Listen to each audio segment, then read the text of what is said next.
importante las fuerzas físicas que ya hemos dicho hasta la saciedad, fuerzas que facilitan la filtración, fuerzas que se oponen a la filtración. Y para el caso de la resorción, también todos tenemos fuerzas que tienen que ver con la reabsorción y fuerzas que tienen que ver de en otro lado con la secreción. Recuerden que son dos, básicamente dos tipos de fuerzas. Las fuerzas hidrostáticas del capilar peritubular y las fuerzas oncóticas del capilar peritubular. Y las fuerzas, obviamente, hidrostáticas y oncóticas a nivel de los túbulos. Ese juego entre la parte peritubular y los túbulos, pues, tiene que ver con la reabsorción de sodio. Recuerden que eso está relacionado también en gran parte con las concentraciones que tenemos de esos solutos a diferente nivel. Bueno, entonces la regulación hormonal, vasoconstrictores, angiotensina 2, hormona antidiurética, serotonina, adrenalina y noradrenalina, que ya dijimos.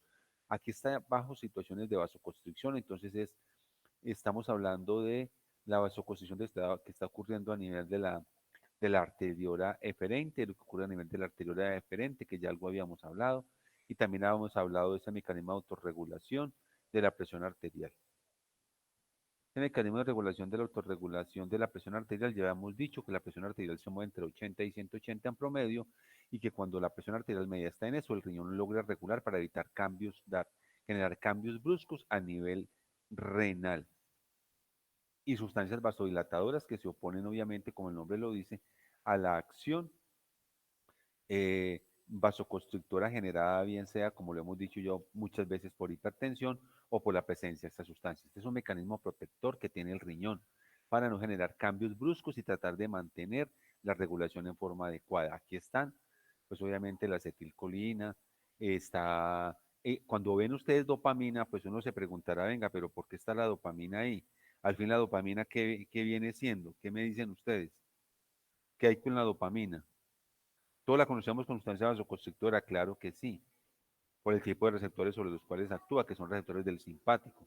Entonces, ¿en qué momento la dopamina aparece ahí como sustancia vasodilatadora? Pues dependería de la cantidad, creo que utiliza ciertos receptores. Exactamente, utiliza ciertos receptores para tal fin. Y entonces, dependiendo de los receptores, si son alfa o receptores beta, tenemos el fenómeno de vasodilatación. Nosotros, desde el punto de vista médico, utilizamos dosis bajas de dopamina para efectos vasodilatadores, aunque eso ha sido cuestionado pues un poco, pero dosis bajas parece que produce vasodilatación, por eso es que aparece ahí. Las prostaglandinas, que son prostaglandina I2 y prostaglandina E2, efecto vasodilatador, el óxido nítrico y las bradiquininas, todos tienen un efecto vasodilatador que se oponen a los efectos vasoconstrictores, que creo que ya algo habíamos dicho de esa parte. Entonces hay hormonas encargadas de la reabsorción del cloruro de sodio y el agua, entonces la renina, angiotensina, aldosterona y la hormona antidiurética. Recuerden ustedes que el sistema renina-angiotensina-aldosterona juega un papel importantísimo, sobre todo en qué tipo de situaciones.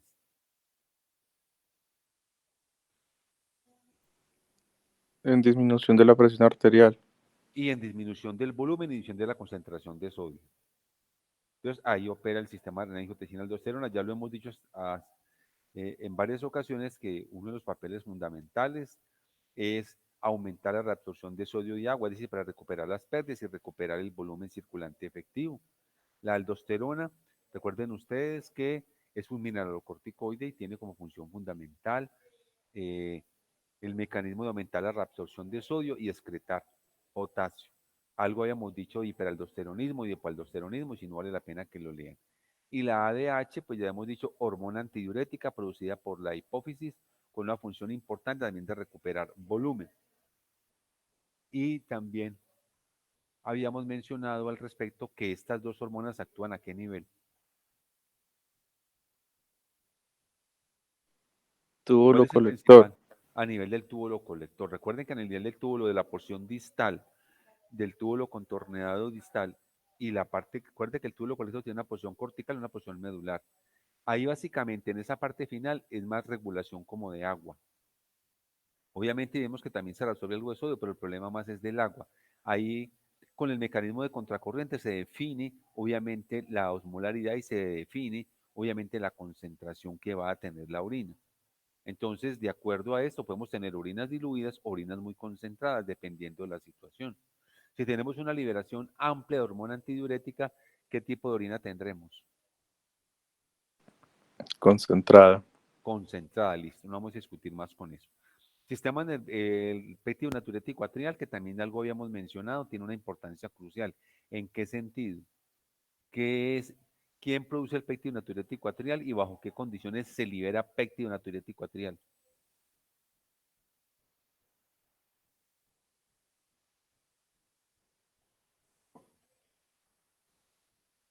Pues el péptido natriurético atrial efectivamente pues se libera en las aurículas y se liberan cambios de volumen. Entonces cuando En hay cambios de mucho volumen. volumen se Si empieza yo a le digo, correcto, secretar si yo para le, sí, señorita, le escucho, generar diuresis. para generar diuresis. Entonces, ¿qué hace el péptido natriurético atrial? Ya lo dijimos, reduce, de alguna manera lo que hace es disminuir la reabsorción de sodio y agua. Y recuerde que ese péptido natriurético atrial entonces se va a liberar cuando tenemos disminución, cuando tenemos baja de la tensión arterial. ¿Qué puede ocurrir con el péptido natriurético atrial?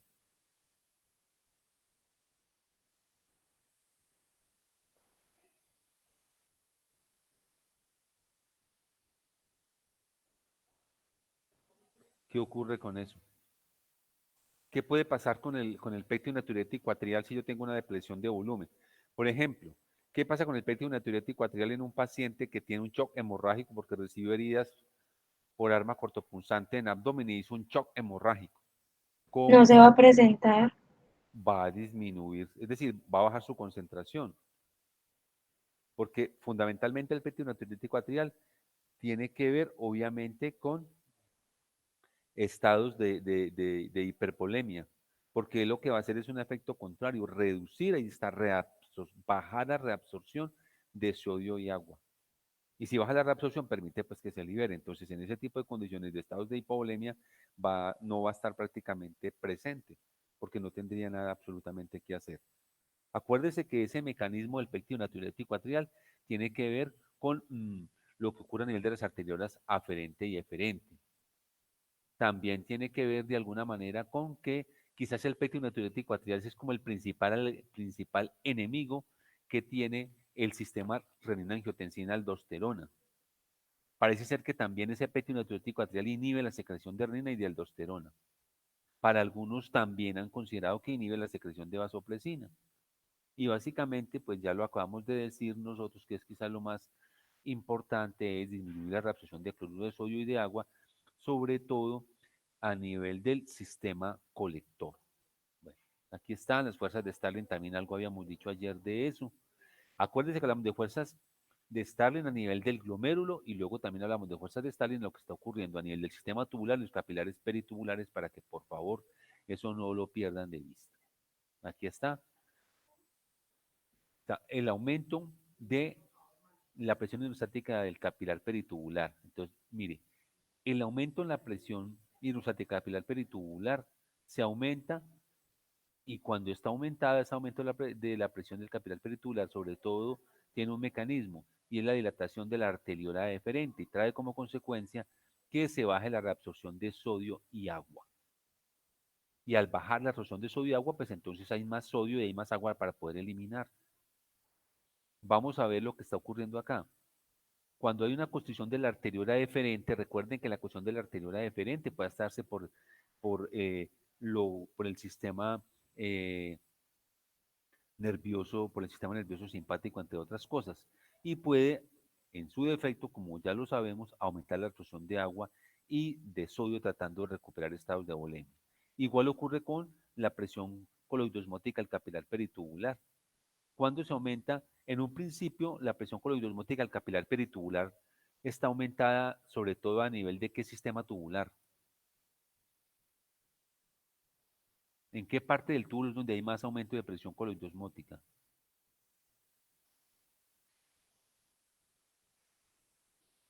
En el túbulo contorneado, ¿qué? Proximal. Proximal, donde, donde está pasando gran parte de las proteínas que no se están filtrando. ¿Qué trae como consecuencia de eso? Volvemos a lo mismo.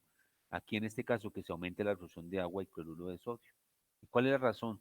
Acuérdese que una cosa es la presión hidrostática del capilar y otra cosa es la presión oncótica, que quede muy claro eso. Miren ustedes que el aumento de la presión del capilar peritubular baja la reabsorción, pero el aumento de la presión estática del capilar peritubular aumenta la reabsorción de agua y de cloruro de sodio. Este juego de presión entonces son fundamentales para mecanismos de reabsorción del sodio y obviamente mecanismos relacionados también con el agua de alguna manera. Aquí tenemos un filtrado glomerular normal, mire que tenemos un aumento de proteínas hacia este nivel. Hay un mecanismo de reabsorción, que esto es como lo que es normal. Y mire lo que pasa, acá en un principio tenemos aumento de presión coloidosmótica, estas son proteínas. ¿Por qué razón? Porque aquí no se están filtrando, entonces están pasando por acá. Acuérdense que lo que se filtra es lo que hay allí es un ultrafiltrado del plasma que está libre en gran parte de proteínas. Ya hemos dicho también por qué las proteínas no pueden pasar. ¿Me lo recuerdan, por favor? Por su peso muscular grande ¿Qué más? y por la carga que tiene. Y hay otro detallito para los cuales las proteínas no pueden pasar. ¿Alguien me lo recuerda? Hay un mecanismo y otro proceso por los cuales las proteínas no pasan fácilmente, es que la mayoría de las proteínas no están libres, sino que están, ¿qué? Formando otro tipo de compuestos. ¿Qué otro tipo de Están sustancias? unidas. ¿Cómo? Están unidas a otro tipo de compuestos. Recuérdeme, por lo menos dos tipos de sustancias en el organismo, o llamémoslo moléculas, como lo quieran llamar, a las cuales están unidas las proteínas. Bilirrubina. Bueno, para que se transporte, sí, listo. ¿Qué más? Sí, sí. Calcio, Lípidos. ¿Ah? ¿Qué más? el calcio, doctor. No. Las proteínas prácticamente se consideran que son como los taxis en la sangre. La mayoría de transporte, una molécula saca la mano ahí en un vaso sanguíneo, ¡pum! Pasa una proteína y se le pega la proteína. Uno son las lipoproteínas, acuérdense. Los lípidos transportan con las proteínas. Otros son, recuerden que también son una carbohidratos, glucoproteínas. Proteínas están inmersas, entonces cuando llegan allá son moléculas de tamaño tan grande que no pueden pasar. No pasan por tamaño, no pasan por carga y no pasan porque están unidas a otras moléculas de las cuales difícilmente logran liberarse. Que quede muy claro esa parte. Entonces aquí, velocidad de filtración glomerular aumentada. ¿Cuándo está? Cuando tenemos, por ejemplo, ayer lo hemos visto con relación a la glucosa. ¿Qué va a pasar acá? Si está muy aumentada, entonces, ¿qué suele ocurrir? Se está pasando. Recuerde cuando se sobrepone la T máximo para la glucosa, la absorción, que es 375 mililitros por minuto, que más o menos equivale a 180, algunos 180 miligramos por decilitro, entonces escapa, pasa la glucosa acá, se aumenta la osmolaridad acá. Vimos ayer que la osmolaridad es 2 sodio más glucosa sobre 18 más 1 sobre 2.8. Cuando un paciente tiene una cetoacidosis diabética, cuando tiene un coma hiperosmolar, ya sea cetóxico o no cetóxico, cuando hay mucha glucosa circulante, la osmolaridad sérica está aumentada. Si ustedes hacen el ejercicio, que no lo quiero hacer para no perder como mucho tiempo, si ustedes hacen el ejercicio en la fórmula, hagámoslo rápidamente, pongámosle un sodio, ahí ya listo, tienen un sodio de 136 y ese paciente vino con una glucosa de 420. ¿Cuánto les da la osmolaridad sérica? Y pongámosle que tiene un boom de 12. ¿Cuánto les da la osmolaridad sérica? Hágamela ahí rapidito.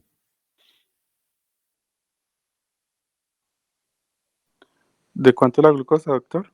De 400, imagínense.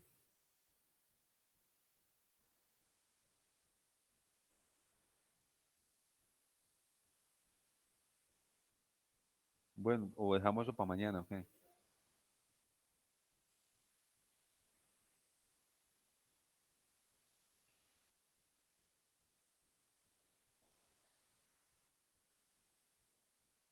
¿Cuánto da eso? No, muchachos, nos cogió la noche aquí con 299.6, doctor. con 400. No, señorita. Sí será. Vea. 2 por sodio, 2 por 136 da 272. Más 400 dividido 18, ¿cuánto da? Ah, ahí está el cuento. 22.2. Ah, entonces, ¿cuánto da? Sí da todo eso. Más BUN sobre 2.8. Ya tengo 272. Más 22 me da 294. Más lo otro me da arriba de 300 en promedio. De esa manera se aumenta la osmolaridad sérica. Cuando la osmolaridad sérica se aumenta, óigase bien, la osmolaridad sérica está aumentada. ¿Qué tiene que ocurrir?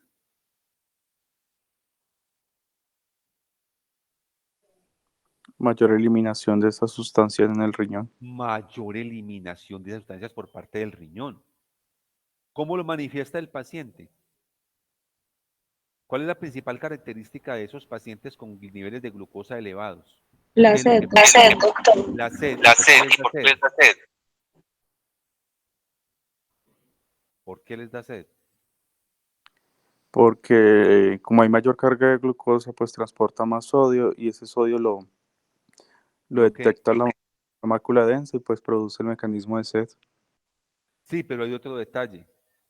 Ustedes recordarán por acá que eso es como dice el doctor Valencia, primerito. Los de primerito entonces aprendieron algunas cosas. Recuerden las famosas 3P de la diabetes. ¿Cuáles son las 3P de la diabetes? Poliuria, Las del polifagia y gobierno. polidipsia. Exactamente. Aquí tenemos una poliuria. ¿Por qué razón? Porque, ¿qué está ocurriendo? ¿Dónde está más concentrada esa poliuria? Estamos hablando de que estamos frente a que tenemos a que tenemos un sistema vascular, no, tampoco, bueno, sistema vascular no, tenemos un líquido extracelular que tiene una osmolaridad sérica. ¿Cómo está? ¿Normal o disminuida? Con glucosa elevada, ¿cómo está la osmolaridad del líquido extracelular? Disminuido. Sí, no puede ser. Bueno, me va a No, tocar doctor, volver. aumentada. No, aclaremos esto. Aclaremos esto. Acuérdense que los profesores vivimos de la duda de ustedes, de la incertidumbre, de lo que no les queda claro. Eso es lo que yo aprovecho. Me da pena decírselos, pero los digo de frente. Uno tiene que tener, eso uno lo tiene que tener definido. Si usted tiene, me voy a bajar por acá otra vez, lo que pasa es que a veces se me desorganiza tanto esto, pero bueno, yo no sé qué voy a hacer, pero este problema te lo tengo que resolver. Si se hace ya lo está diciendo, esperemos de pronto, estamos de buenas. Osmolaridad. Osmolaridad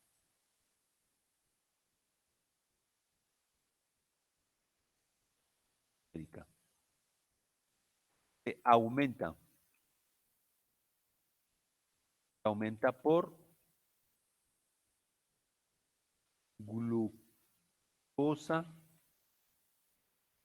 elevada. Listo.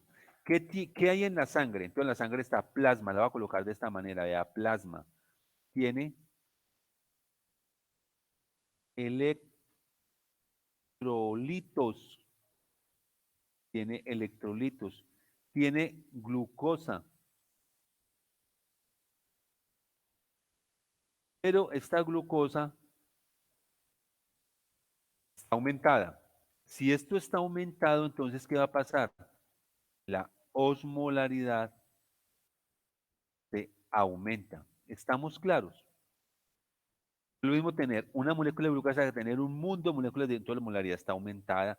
O sea, entonces, ¿cómo es el plasma comparado con el resto? Isotónico, hipotónico, hipertónico. ¿Qué pasa, muchachos? La lluvia y los días tan lluviosos han limitado el pensamiento. ¿Mm? No, muchachos, yo no sé, estoy como perdido, estoy como triste viendo todo esto. Hipertónico, doctor. Ah, ya hemos hablado. Hipertónico, hipertónico. Acuérdense que la tonicidad del plasma la da el sodio y también la da la glucosa. Entre más sodio tengo un medio hipertónico. Tengo mucha glucosa, tengo un medio hipertónico. Entonces, si tengo una, tengo un líquido celular que está hipertónico. Ahora, el agua, ¿cómo se mueve? ¿Cómo se mueve el agua acá? Del líquido intracelular a la extracelular. Eso, ay, siquiera gracias a Dios, del líquido intracelular se mueve al, qué pena escribir así, pero para que me lo entiendan. Claro, Alec, se tiene que mover Alec. ¿Para qué? Para bajar la concentración, se los he dicho. Si usted tiene mucho azúcar, está muy dulce, yo lo hago frecuentemente, esto está muy dulce, ¿qué hace? Le echa agua. ¿Para qué? Para diluir. Supóngase que el café que está muy dulce es el líquido extracelular. Y supóngase que el azúcar que le echa afuera es el líquido intracelular. Le pasa agua, se acabó. Entonces, ¿qué va a ocurrir aquí? Entonces, ¿aumenta qué? Aumenta la bulimia. Y entonces, ¿qué hace al aumentar la bulimia? ¿Qué sistemas se disparan ahí? ¿Aumenta la hormona antidiurética o disminuye? Disminuye. Ah, entonces baja la ADH. ¿Estamos de acuerdo? Si baja la ADH, entonces baja ¿qué? La reabsorción o no, o estamos perdidos. Baja la reabsorción. Y entonces al bajar la reabsorción de qué? De agua y de sodio. ¿Estamos de acuerdo? Entonces, ¿qué va a ocurrir? Aumenta el volumen circulante efectivo. Si hay mucho volumen circulante efectivo, entonces pregunto aquí, ¿qué pasará con el péptido natriurético atrial? ¿Aumentado o disminuido? Aumentado. Aumentado. Entonces, este se aumenta. Así van a hacer las preguntitas. No, esto va a estar hasta bueno, me va a echar un rato, pero no me importa. Se aumenta. Correcto. Y le digo, ¿y qué pasa con el sistema renina, angiotensina, aldosterona? Está disminuido. Ah, claro, baja. Y entonces todo eso se va a traducir entonces ¿en qué? En que tengamos ¿qué? Diuresis aumentada, diuresis aumentada. ¿Y eso cómo se llama? Poliuria. Pues orina mucho. Entre más elevado esté el sodio, más deshidratado puedo estar. En la mayoría de los casos, no siempre, pero lo más importante para el caso de acá, cuando está la glucosa elevada, entonces ese paciente tiene poliuria. ¿Y por qué le da sed? Pues al perder tanta agua le tiene que dar sed, por eso le da polidiccia. La poliuria y la polidiccia me están hablando de un aumento de la molaridad sérica y de una pérdida de volumen. Entonces, ahora me lo dijeron, ¿se pierde agua? Claro. ¿Se pierde glucosa? Claro, pero también se pierde algo de sodio. Entonces, esos pacientes pueden hacer más adelante, ¿qué harán? ¿Harán hiponatremias o hipernatremias? Hipernatremias. Eso pueden hacer hipernatremias. ¿Por qué? Porque se pierde la relación soluto-solvente, se pierde mucha agua. Bueno, muchachos, yo espero pues que, mejor dicho,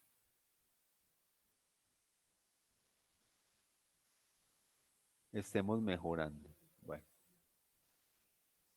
entonces ya íbamos hablando de toda esa parte. ¿Tenemos alguna pregunta hasta ahí? ¿Cierto que no? Yo creo que ya eso lo hemos ido superando de alguna manera. Entonces, eso es lo que está sucediendo y lo que realmente está pasando allá. Listo, ya esto lo dijimos. Estamos hablando de esta parte. Ahora hablemos de todo esto y también ya lo habíamos dicho. Y hablamos de las alteraciones de las fuerzas de Starling. Mire que me refiero al capilar peritubular. ¿Por qué? Porque ya estoy en el capilar peritubular y estoy hablando del sistema tubular. Aquí ya no meto el glomérulo, porque es que el glomérulo ya pasó. Acuérdese que nosotros sencillamente del 100% se reabsorbe el 20%, que ya dijimos allá, ese 20% a qué correspondía, ¿no es cierto? O de dónde salía el 20%. Y de ese 20%, entonces hablamos entre capilar peritubular y obviamente entre el sistema tubular. Bueno, aquí estamos, que era lo que es normal. Aquí lo que estaba pasando con la velocidad de filtración glomerular aumentada. ¿Qué está sucediendo entonces acá hacia este nivel? El aumento de las proteínas. Aquí estamos hablando entonces de aumento de la absorción de sodio y agua. Aquí volvemos, bueno, eso ya lo creo que ya lo habíamos dicho, lo vamos a mencionar. Ya hablando del sistema hormonal de la liberación de renina, yo creo que ustedes todos conocen el sistema renina angiotensina aldosterona. ¿La renina dónde se forma? La mácula densa. Correcto. Estímulos para liberación de renina, aquí está. Cuando baja la presión arterial en la arteriola aferente, por aumento de la actividad del sistema nervioso simpático en la arteriola aferente y en la deferente, y cuando baja el flujo tubular de cloruro de sodio, ahí se libera renina. ¿Cuándo ocurre todo esto? En los estados de hipovolemia. Se acabó. Estado de hipovolemia, shock hipovolémico. ¿Por qué un shock hipovolémico? Porque tiene un cuadro de diarrea. ¿Por qué un shock hipovolémico? Porque tiene, dijéramos, pérdidas Hemorragia. gastrointestinales, ya sea porque tenga mucho vómito, por decir cualquier cosa. Shock hipovolémico, ahora shock hemorrágico, pues porque un paciente tiene heridas, por ejemplo, por arma de fuego en abdomen, porque ese paciente tiene un problema en la coagulación y ha perdido mucha sangre, bueno, por todo lo que ustedes quieran. Todo lo que baje acá, que baje la presión arterial, libera renina. Pregunto yo acá, esta está buena. Paciente con infarto agudo de miocardio que en un momento determinado se torna pálido, frío, sudoroso y diaporético. ¿Cómo está en ese paciente la liberación de renina? Ay, ay, ay. Aumentada. ¿Por qué? Porque puede estar haciendo un shock cardiogénico, doctor. Eso, señorita, perfecto. Porque está haciendo un choque cardiogénico. Y si está haciendo un choque cardiogénico, se cae la tensión arterial. Se baja el flujo sanguíneo renal. Se baja el volumen circulante efectivo. Recuerde que tenemos corazón-riñón. Para que a mi riñón le llegue sangre, necesito que mi corazón sea competente. ¿Y de qué depende que le llegue sangre, o oxígeno al riñón? ¿Cuáles son las dos variables? Que ya se las dije la otra vez.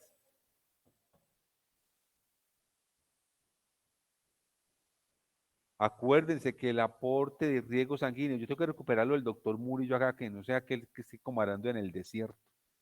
Tanto conversar y tanto hablar y que se está quedando. Acuérdense lo siguiente, que al alus de su pie derecho le llegue sangre con nutrientes y con oxígeno. ¿De qué variables depende? Punto. Esa es De la De la pregunta de presión evaluación. arterial media, Listo, depende de la presión arterial media. Correcto, perfecto. ¿Y de qué más depende? del flujo. Bueno, depende también del flujo. Va a depender de la presión arterial media, va a depender del flujo. Acuérdese que depende de dos grandes factores o inmensos. Unos inherentes propiamente dicho a la parte hemodinámica y otros propiamente dicho relacionados con el transporte de oxígeno. ¿O no? Los de la parte hemodinámica, ¿de qué depende? Presión arterial media, presión media circulatoria. ¿Y eso de qué depende? Sistema nervioso autónomo, simpático y parasimpático, no. Y depende de la presencia de qué? De una influencia neurohormonal. Sistema nervioso simpático. Y depende de un compromiso y depende de la presencia de hormonas, como ya hemos mencionado. Angiotensina, entre otras cosas, por decir cualquier cosa. Cuando me meto al componente propiamente dicho del transporte de oxígeno, ¿de qué depende que a la luz del pie derecho me llegue oxígeno?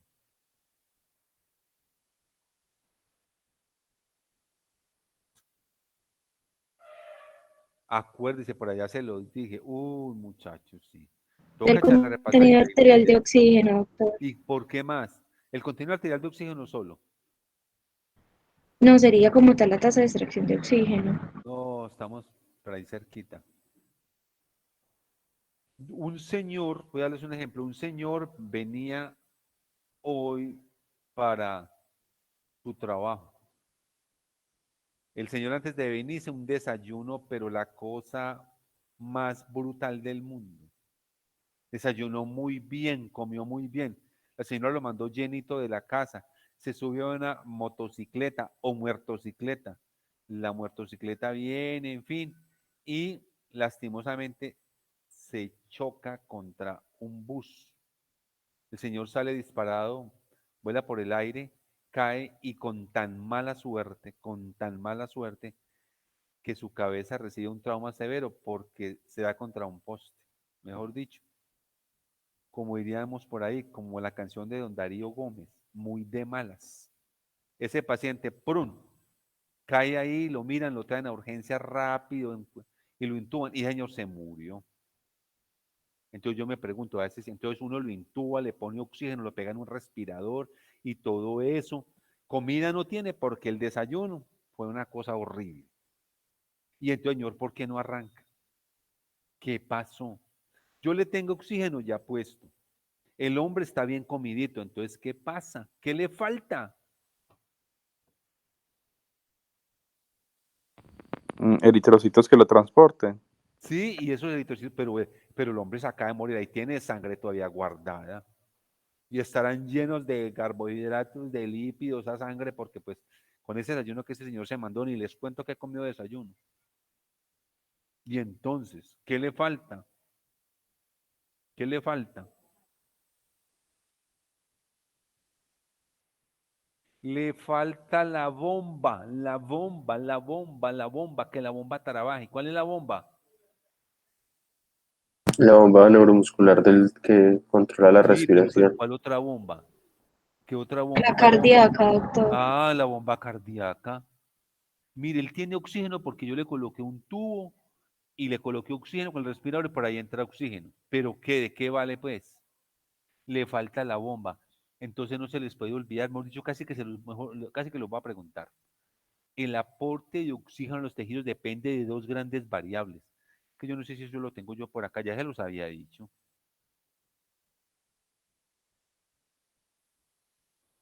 Yo no sé si me vuelvo muy repetitivo, a veces me da pena con ustedes con todo esto.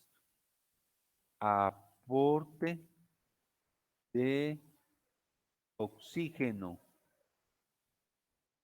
mejor dicho, de oxígeno a las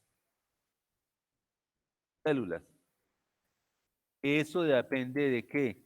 De una cosa que en mis tiempos lo llamaban disque gasto cardíaco. Y me dicen disque eso era por el contenido arterial de oxígeno. Disque por 10, que luego vemos por qué por 10. De eso depende el aporte de oxígeno a las células del gasto cardíaco. Y este gasto cardíaco,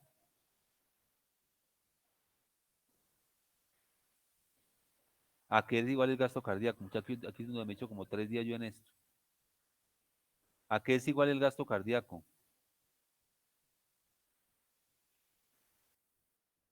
Frecuencia cardíaca. Volumen de eyección por la fracción de... Volumen de eyección. ¿Por qué más es esto? Por La frecuencia cardíaca. por frecuencia cardíaca. ¿Listo? Sí. Entonces hay que mirar el volumen de eyección. Pero esto me lo da el gasto cardíaco. Si mi corazón no está funcionando, no tengo frecuencia cardíaca. Y ustedes comprenderán, en mis tiempos existía una ley de la suma de la multiplicación. Aquí en este caso, si esto es igual a cero, mejor dicho, no, igual a cero, entonces tengo volumen de eyección y lo multiplico por cero, ¿cuánto da 4 por cero? Es de Cero. coquito, pues. Cero. 4 por cero, ¿cuánto da? Cero, Cero. cero, cero. Entonces le da cero. Entonces no hay gasto cardíaco, porque no hay frecuencia cardíaca, porque no hay latido. Entonces no hay quien lleve eso. Entonces de esas dos variables depende eso. ¿Me hago entender? Entonces yo necesito para eso. Y si me vengo para mi contenido arterial de oxígeno, no va a demorar mucho, pero no importa, algo que aprendamos acá. Pues nos dirán ahí que nos emocionamos aquí hablando muchas cosas. El gasto cardíaco que es igual. Ay, ay, ay. A poner como bueno, muchachos. Cero. Cuando se sienten a estudiar, revuelquen hasta lo que puedan. En mis tiempos, voy a escribir acá eso pues para que me rinda, 1.34. En mis tiempos era así. No lo estoy copiando, me lo sé de memoria, qué pena, no tengo ninguna trampa aquí. Diga, no, está mirando en el libro, y claro, por eso habla. 1.34 por la hemoglobina. Si quieres les digo de corrido, por la saturación, más 0,0033 por la PaO2. O no, o equivocado estoy. Así es. ¿Y esta hemoglobina y esta saturación de qué depende?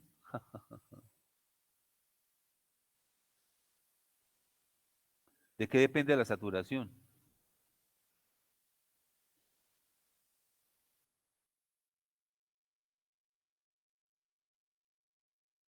En mis tiempos dependía de esto, imagínense, de la curva de disociación de la hemoglobina.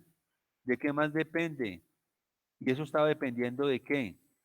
En mis tiempos dependía del 2,3-DPG. Y en mis tiempos eso también dependía de qué? El pH. Ajajaja. Dependía del pH y así podemos seguir. Entonces, cuando vemos todo esto, son una cantidad de variables importantes que juegan un papel decisivo en eso. Pero entonces no me voy a, porque entonces el tiempo no me va a alcanzar. Yo me voy emocionando con todo esto, ustedes no sé qué tanto, y entonces esto como que no avanza, pero no importa si sea poquito lo que hagamos, es que nos quede claro. Listo. Ya veníamos como por acá. Esto era lo del balance tubuloglomerular, ¿no es cierto? Que estábamos hablando de que cuando se aumentaba acá, entonces, ¿qué pasaba? Había un mecanismo de control a nivel del capilar peritubular. Dijimos que básicamente el balance glomerulotubular tenía que ver que si aumentaba mucho el volumen, entonces había un mecanismo de compensación para tratar de atenuar esos cambios de volumen, entre otras cosas, que eso creo que ya lo hemos dicho. Esto también ya está por acá. Bueno, andaba como por acá. Entonces, ¿qué baja la liberación de renina? Cuando aumenta la presión de perfusión, cuando baja la actividad simpática, cuando aumenta la concentración de cloruro de sodio en la mácula densa, entonces no. La mácula densa detecta la concentración de sodio. Si el sodio está muy aumentado, pues la renina dice no tengo nada que hacer. El péptido natriurético atrial y la angiotensina 2. Listo. Eso tiene que ver con bajar liberación de renina. Y bajar liberación de renina es bajar actividad del sistema nervioso renina, angiotensina, aldosterona. Y es bajar lo que tiene que ver con los mecanismos de reabsorción de sodio y agua. Si ustedes tienen claros esos conceptos, qué reabsorbe, qué baja, por ahí juegan con todo esto, si lo tienen clarito. Eso es como aparentemente muy extenso, pero se resumen algunas cosas muy grandes. Bueno, aquí está. ¿Qué hace la angiotensina a nivel de la vasculatura renal? Acá está. Vasoconstricción de la arteriola aferente y la arteriola deferente y todo el cortejo sintomático derivado de estos. Baja el flujo plasmático renal. Si no les llega buen aporte de oxígeno hacia la arteriola deferente, pues va a bajar el flujo plasmático renal, no le están mandando. Esto explica lo que se llama como el síndrome cardiorrenal, que espero que lo revisen, tipo 1, 2, 3, 4, para que lo revisen. Baja la filtración glomerular, pues claro. ¿Y qué hay que hacer? Aumentar la fracción de filtración para tratar de compensar eso. De lo poquito que le falta, venga, compensemos eso. Entonces, aumenta la presión del capilar peritubular, aumenta la reabsorción de agua y sodio en el túbulo proximal. ¿Para qué? Para tratar de compensar. Imagínense que esta vasoconstricción está determinada por una caída o una respuesta simpática, que está bajando el flujo. El organismo dice, me bajaron el flujo, o para vasoconstricción o porque no hay mucha volemia. ¿Y qué hace él? Venga, recuperemos esto con reabsorción de agua. ¿Dónde lo hace? En el túbulo proximal. ¿Dónde más lo va a hacer? Pues donde más tiene. Si usted tiene platica en el banco y tiene platica en otro banco y necesita como harta platica, pues no se verá el banco que no tiene nada, se verá el donde más tiene. ¿Y dónde más tiene? Porque en el túbulo proximal, pues es donde se lleva a cabo más ese proceso. ¿Para qué se va a ir para el colector? Acerca al colector. No es mucho. Bueno, listo. Y miren acá, cuando baja la presión del capilar peritubular, cuando ya baja la presión del capilar peritubular, miren esto. Cuando yo tengo vasoconstricción, se baja la presión del capilar peritubular y se aumenta la absorción de agua y de sodio. Cuando el capilar peritubular siente como que se está quedando, dice, venga, un momentico, mándenme volumen para acá que necesito volumen. Bueno, acá está el resto de cosas. Aquí está lo que pasa a nivel tubular renal con la angiotensina 2. Vean, esta gráfica está espectacular. Esto es un paraíso. Vean, miren lo que está acá. No, vean. Y miren el sistema. Aquí mire la reabsorción cómo la hace en el túbulo proximal. ¿A través de qué mecanismo? De bombas. Sodio, hidrogenión. ¿Y qué quiere decir AHG? Yo me eché una noche y casi no lo logro descubrir de qué era AHG. No, casi no acabo. No, casi me toca una llamada a un amigo.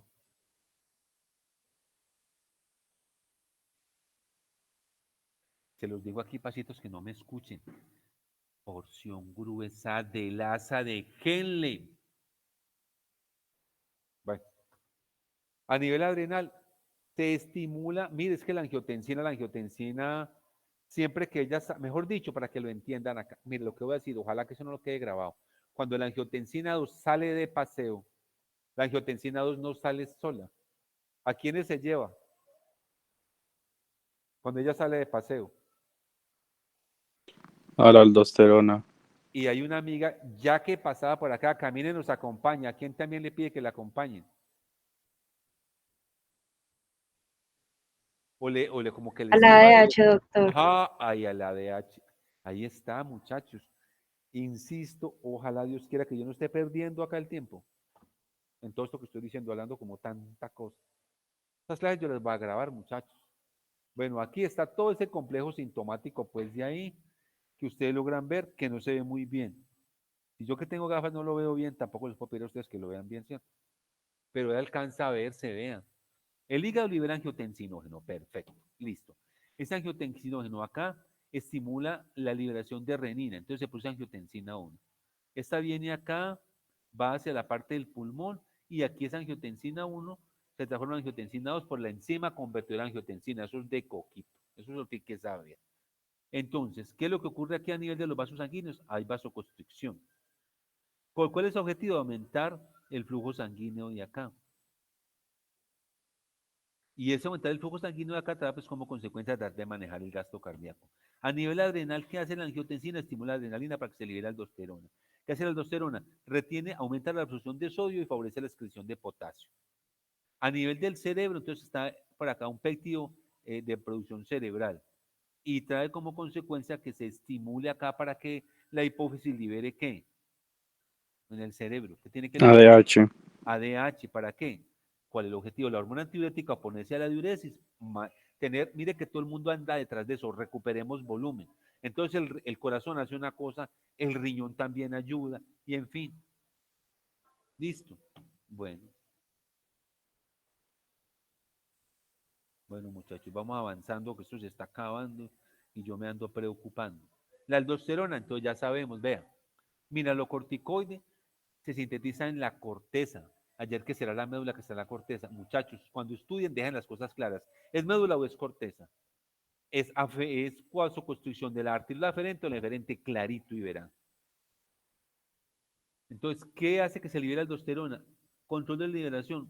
Ya dijimos que la angiotensina cuando sale a pasear, listo. Y está muy clarito cuando aumenta en el plasma el potasio. ¿Y por qué el aumento del plasma? ¿Por qué el aumento de potasio en el plasma hace que se estimule la aldosterona? Para que la aldosterona capte sodio y el potasio sea secretado. Sí, mire, la aldosterona ha tenido aquí que no nos escuchen, la aldosterona tiene un amor platónico por el sodio. Entonces por eso lo recupera.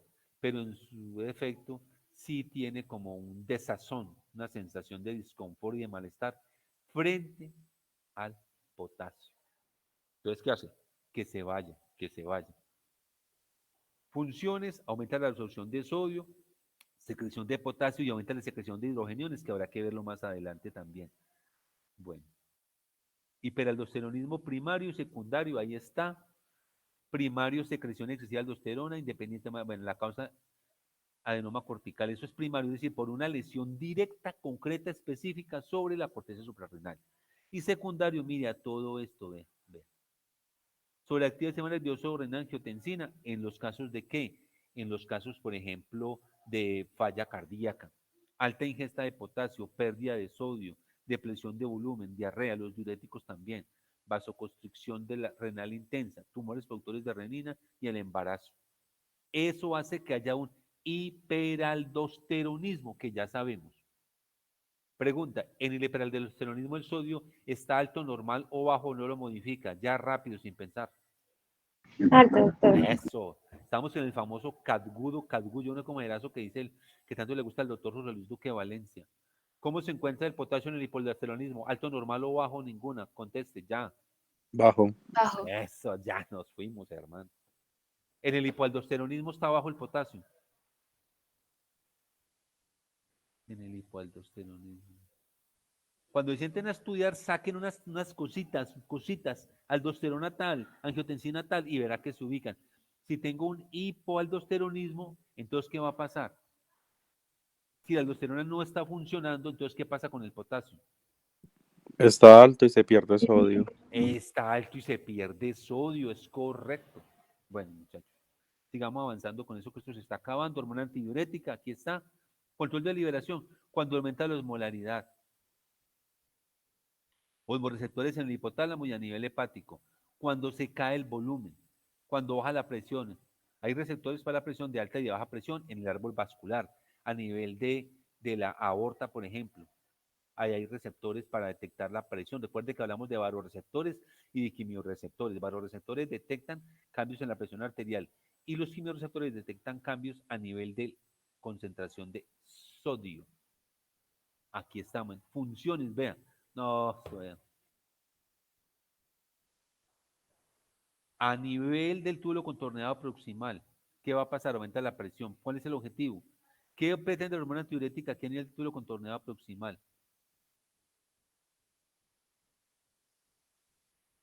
Aumenta la captación de agua, aumenta también la captación de sodio y en algunos casos considera que también aumenta la captación de urea. Este mecanismo vasoconstrictor es importante. Nosotros utilizamos mucho la vasopresina en los pacientes que tienen estados de hipotensión severa que no ha respondido a norepinefrina, les ponemos vasopresina, es un vasoconstrictor potente. Gran problema de esa vasoconstricción tan potente que puede hacer necrosis a nivel de los dedos por la vasoconstricción tan severa que produce. Yo preguntaría, entonces, con esa vasoconstricción tan severa, ¿será que se puede incrementar el ácido láctico? ¿Puede cambiar? ¿No puede cambiar?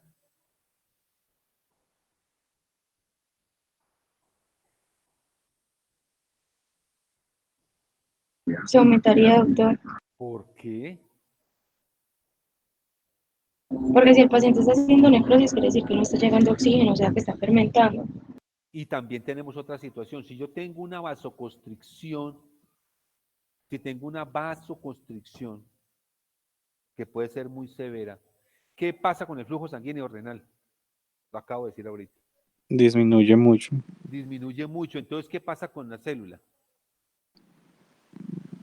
¿Qué le Pues va a hacer ella? ¿Ah? no tiene oxígeno. Recibe oxígeno. Si no tiene oxígeno, entonces, ¿qué hace ella para resolver el problema? ¿Se va por dónde? Por la vía de la glucógeno. Eso. Por la vía de la qué. Es que Hizo reír usted, hermano, por el Por la el vía riñón de también. filtración. ¿Por la vía qué? Tiene nombre de una niña que yo respeto mucho y usted está bonita. ¿Cómo se llamará esa niña? Dice, no, doctor, pero que vamos a hablar de su vida privada, para nada. No, pero eso no es ningún secreto. ¿La vía de quién?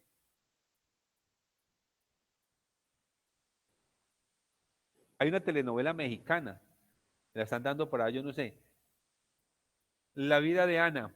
¿De Ana qué? ¿De Ana qué? Anabolismo. ¿Metabolismo qué? ¿Ana qué? Anaerobio, doctor. Ay, gracias al Señor. La vía del mecanismo anaerobio. Y cuando no hay oxígeno, vamos para donde Ana. ¿Por cuál Ana? Mecanismo anaerobio. ¿Y qué hace Ana? Ana hace el trabajo, pero que lo cobra, lo cobra. ¿Qué es cobrarlo? El mecanismo de anaerobiosis conduce básicamente a llevar a cabo un metabolismo en el cual no hay oxígeno, pero con un gran problema y es que produce realmente muy pocos ATPs y genera un gran consumo de energía. Eso es básicamente. Y parte de ese mecanismo anaerobio, entonces, cuando terminamos la ruta de la glucogenólisis, acuérdense que producimos ácido pirúvico, pero cuando estamos con mecanismo anaerobio sin oxígeno, vamos a ácido láctico. Y ese ácido pirúvico lo necesitamos para que vaya al ciclo de Krebs. Pero el ácido láctico no va al ciclo de Krebs. El ácido láctico es un metabolito, les repito, de la vía anaerobia. Entonces se produce acidosis láctica. Entonces, ¿qué se produce? Acidosis. Dejémoslo hasta ahí. Mejor dicho. Vea esto, qué bonito el pectinatiurético atrial. No, es un espectáculo, vea esto. Aumento del volumen sanguíneo, aumento de la presión arterial, disminución del tono simpático, es lo que hace. A nivel cardiovascular, vasodilatación. A nivel endocrino, cuando se produce baja renina, baja aldosterona y baja de hormona antidiurética. Y a nivel renal, ¿qué es lo que hace él? Bajar la reabsorción de sodio y agua para que se pueda liberar. Por eso se producen los estados de falla cardíaca, en una falla cardíaca congestiva. ¿Genera qué? Péptido natriurético, que genera natriuresis bajo estos mecanismos.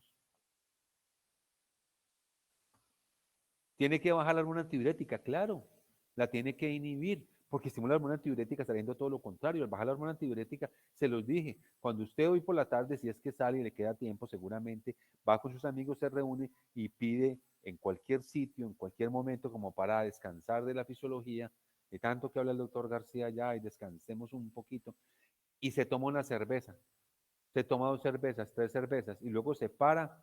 Pero como usted está acostumbrado ya y tiene una muy buena alcohol deshidrogenasa que se encarga del metabolismo de su licor, entonces usted se para muy bien, pero se va para el baño. Pero su amigo que tiene un problema con el alcohol deshidrogenasa se levanta como trastabillando y ya se quiere ir. O no se siente muy bien o va a evadir la cuenta, una de dos. Conclusión. La inhibición de la hormona antidiurética genera aumento de volumen. Y lo que hace el péptido natriurético atrial es básicamente eso. Recuerde que se produce cuando tenemos aumento de la presión atrial, cuando tengo aumento de la presión venosa central. ¿Cuándo tengo aumento de la presión venosa central? Cuando tengo estado de hipervolemia en el paciente de la falla cardíaca. Ahí está todo esto, muchachos. Yo creo que va a tocar como que ir dejando ahí, terminemos con el sistema nervioso simpático. Ahora en esto terminamos ya aquí, muchachos, y ya nos dedicamos a otra cosa. Constricción de arqueliona aferente y eferente. Baja el flujo plasmático renal, claro, hermano.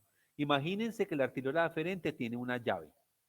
Y esa llave yo la voy cerrando, entonces ¿qué baja? Baja el flujo plasmático renal, baja lo que está llegando a quién. Baja la velocidad de filtración a quién. Al glomérulo ya no le llega lo suficiente, entonces ¿qué hacen? Venga, hermano, arreglemos esto por las buenas. Entonces aumenta la absorción de agua y de sodio por el túbulo proximal y aparecen todos esos mecanismos. Vean. Estos mecanismos se hacen ya disparando el equilibrio glomerulotubular, se hacen estos mecanismos ya con cambios en la presión hidrostática y la presión oncótica, bueno, todo lo demás. Y como tal, aumenta la secreción de renina. Finalmente, ¿qué hace el sistema nervioso simpático? Aumenta la absorción de cloruro de sodio y agua. Esto es tolerable hasta cierto punto, pero cuando se pone muy severo, la cosa se pone mucho más delicada. Bueno, muchachos, creo que ya con esta parte como que terminamos esto ahí. Yo no sé cómo estamos, cuéntenme a ver cómo estamos. Muchas cosas, ¿cierto que sí o no? Uno no sabe ni qué hacer. Sugerencia, como aquí hay una mezcla de tantas cosas, cojan cada tema y estudienlo por separado, no lo mezclen. Voy a estudiar filtración, para que tengo 4 citas de me pusieron una musiquita, será que como que ya voy terminando. Bueno, muchachos, entonces nos volvemos a ver la otra semana para que hablemos ya del potasio y hablemos de la glucosa y vamos ya como ir dándole pie final a esto. Listo, doctor, muchas gracias. Bueno, que estén muy bien, un feliz día. Gracias, doctor. Bueno, que estén muy Gracias, bien. Hasta doctor. luego. A ustedes muy amables Gracias, por doctor. acompañarme. Gracias a ustedes. Gracias, doctor. Bueno, que Gracias, estén muy doctor. bien. Hasta luego. Gracias, doctor. Bueno, gracias a ustedes. ¿Cómo la ve pues Lorena? ¿Ok? ¿Tiene uno que vale ese mundo?